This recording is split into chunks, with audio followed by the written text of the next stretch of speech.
welcome to my cricket dreams. In this video, I plan to say today's cricket news. Here we can look at the World Cup 2003 final, a day that was a thorn in the heart of millions of Indian cricket fans. Being a die-hard Indian cricket fan, I generally don't like to tell about matches featuring an Indian loss.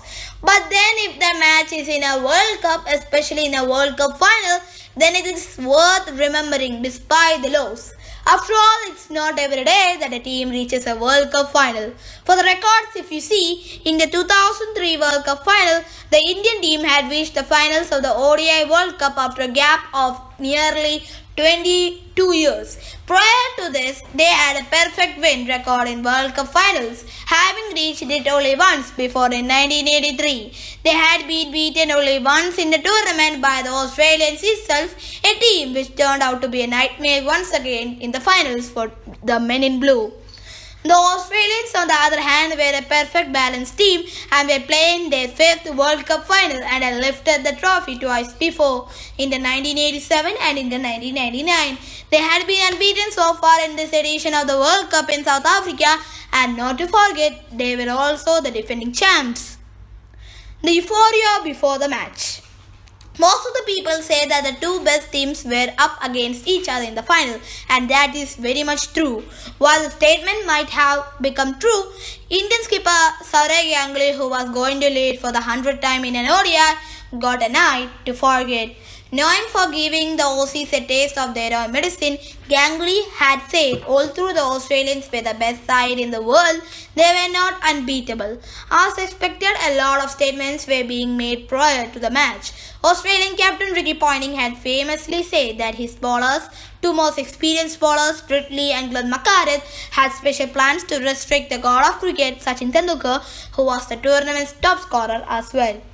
So if big plans were made in the African country, South Africa, back home the Indian fans were not too left behind. Few privileged ones had made plans to fly to Johannesburg to watch the match live in the cricket stadium, while millions of other people who are in India were trying to watch an Indian captain lift the World Cup after 20 years. In fact, Vijay Mallya, also called as the King of Good Times, had organized special flights, including few chartered ones for the film stars, politicians and businessmen to Johannesburg to watch the exciting match. The 10-ball opening over. Coming back to the match, Ganguly won the toss and asked the Australians to bat first, a decision which was criticized by many people later on. The ball was in the hands of the experienced Indian bowler Zaheer Khan, who with 18 wickets at an economy of 4.23 had been India's best bowler in the tournament so far. He began with a no ball but followed it up with a good next ball with Adam Gilchrist missed.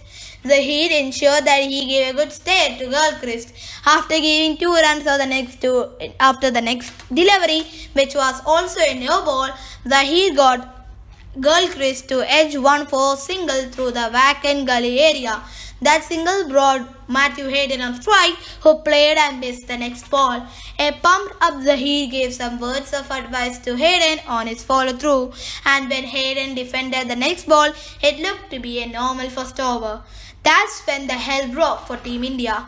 Zaheer probably bowled one of the most widest wides in the history of ODI, which ended up at the boundary. Taking advantage of the pressure that was creating on Zaheer's head, Hayden dispatched the next delivery to long off boundary.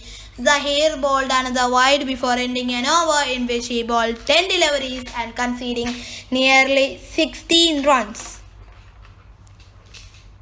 A partnership which took the game away from the Indians. Within no time, the Australians had crossed to 100 runs within the first 15 overs, playing like a T20 match, courtesy mainly to Gilchrist's early onslaught. Harbhajan Singh, who had an economy rate of 3.92, had been India's most economical bowler and also one of the most economical spin bowler in the entire tournament as well, and he tried to bring back India in the game with 2 quick wickets. He got rid of both the openers and had the Australians score a reasonable check at 125 for 2 in the 20th over.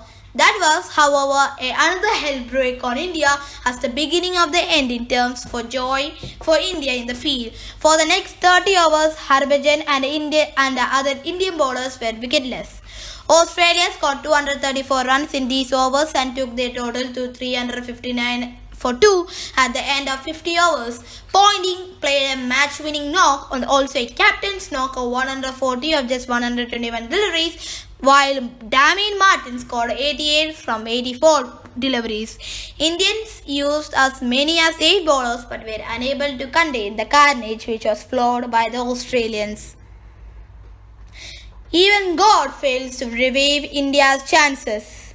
At the break, Indians knew that Sachin Tendulkar was the only person who could have brought back their team back in the match. I distinctly remembered that I had gone out to a shop downstairs to get something and was hoping to be back before the end of the first over. When I heard a loud noise, I knew Sachin had hit a boundary. Unfortunately for me and the entire nation, that was the only boundary we saw from Sachin's bat on that fateful day. By the time I came back home, both Sachin and with him India's hopes of winning the final were back in the pavilion. Through the team, the other good batsmen such as Virendra Sehwag, Saurabh Ganguly and Yuvraj Singh among others, they were still depending on their number one batsman to get them out of trouble. So when the little master miscued a pull of the fifth ball of the Indian innings and handed it in an easy catch to McCarthy, many television sets in India were shut down.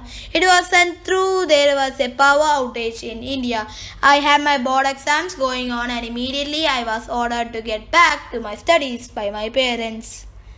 And fateful day, delaying the inevitable.